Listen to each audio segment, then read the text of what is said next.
Hello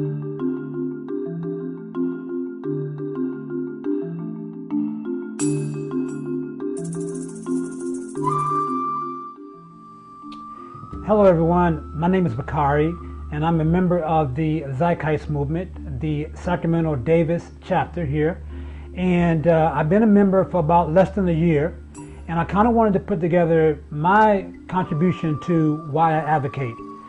First off, I advocate this movement because I think that we need a better future for future generations.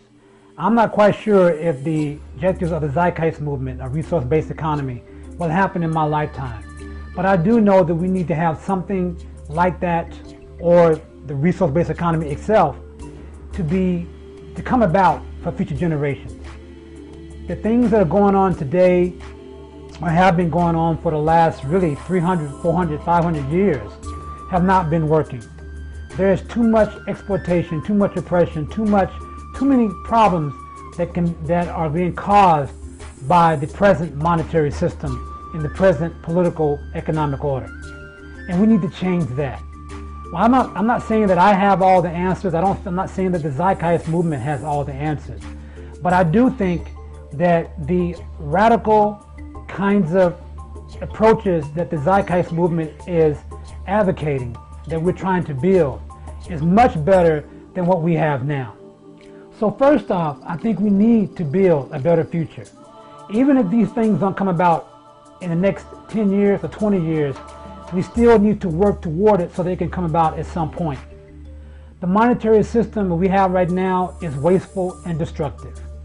We have too many people that have way too much money and other people who have very, very little. And the whole concept of money is ridiculous anyway.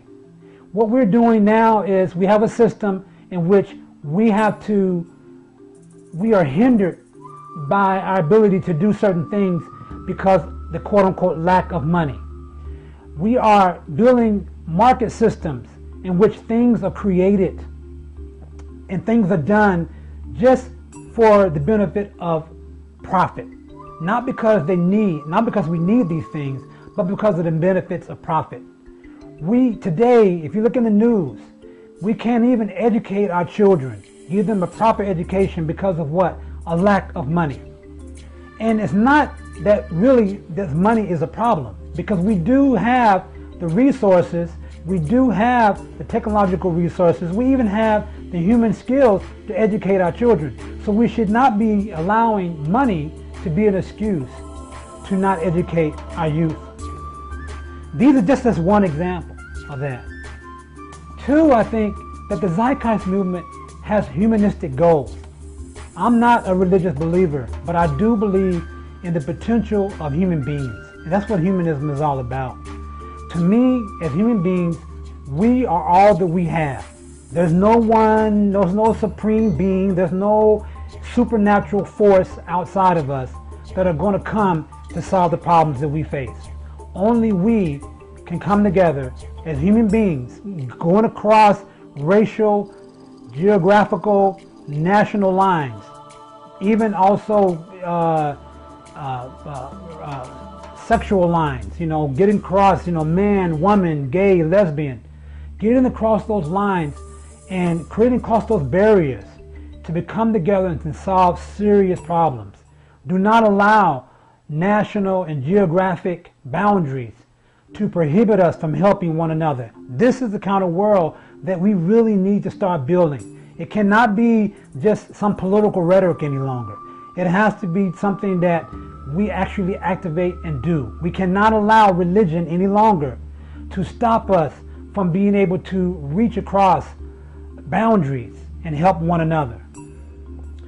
We also need to build a society in a world that's based upon participatory democracy, real democracy, not one that is representative democracy, not one in which you have dictatorial type of quote-unquote democracy. No, we need to be able to build a society in which everybody truly participates in the democratic decision-making process. Because right now, what we do here in the United States, for example, is that we vote for people every 2 to 4 years, and we hope that they do right by us. And what we find is they wind up working in the interest or the corporate class.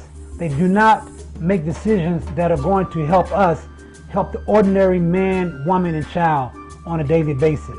Yes, they talk big rhetoric around election time, but when it comes down to it, they do not represent the needs and aspirations of ordinary people. So we need to have a system that's about participatory democracy, not representative democracy, and certainly not dictatorship that you see happening in particular right now in the Middle East. This has to go. Secondly, I think that while technology has its problems, we have seen that technology and science can indeed solve problems. We see that even just the example of the internet, which is one of the most important technological revolutions that we have seen in the last probably, several decades. This is being able to create more communication, being able to give us access to information, being able to help us reach across and talk to one another in ways that we've never been able to do it in the history of man and woman. And so this is just one example of what technology can do. We've already seen what science can do to solve problems in terms of our medical conditions, in terms of being able to bring about medical breakthroughs that happens. And I'm not a scientist, and I wish I was, but we know that I know enough that science can solve a lot of problems. And so we need to be able to build a society in which we let science and technology be in the forefront of managing and organizing what we do, and organizing and managing our natural resources, using technology to help us make vital decisions about what's going on in our world. A couple of things that have helped me to understand this economy and understand the objectives of the Zeitgeist movement. I'm just going to give you a few things. I read a book here called Web of Debt, and it's by Helen Brown. This will give you a history of the banking system in this country and how it operates and how backwards it is. Read that book. There's a series also that's called The Money Masters on YouTube. Check that series out as well, because it pretty much mirrors what's talked about in the Web of Debt. Another good read is called The End of Work by Jeremy Rifkin. And he talks about how technology is going to, it is not only going to, it is already replacing many of the jobs that we traditionally have. And that's not a bad thing, because again, we don't have to be working 40 hours, 60 hours a week. It is quite possible that we can only be working 10 and 20 hours a week. I'm not saying that we shouldn't work, but we don't have to work and toil under a system that's based upon profit as opposed to based upon need. Another quick read is real short here. It's called How the Rich Are Destroying the Earth.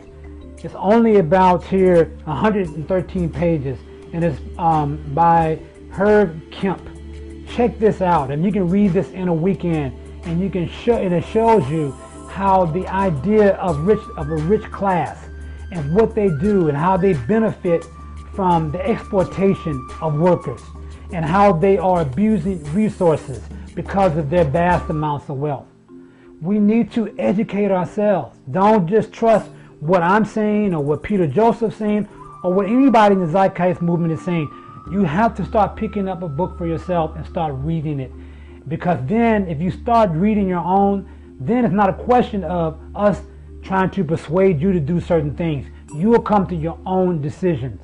But you cannot do that based upon watching Fox News or listening to politicians, even Obama. You cannot make wise decisions unless you yourself are educated. I want to invite you to become a part of the Zeitgeist movement, but I want you to become a part of the movement because you are being self-educated. You're not just coming because you're hearing some rhetoric. And I want you to become a part of this movement, invite you to become a part of it. I am very dedicated to it. I'm going to be working every day to do something, even if it's 30 minutes a day, to do something for this movement, and I invite you to do the same. Thank you for your time. Forward to a resource-based economy.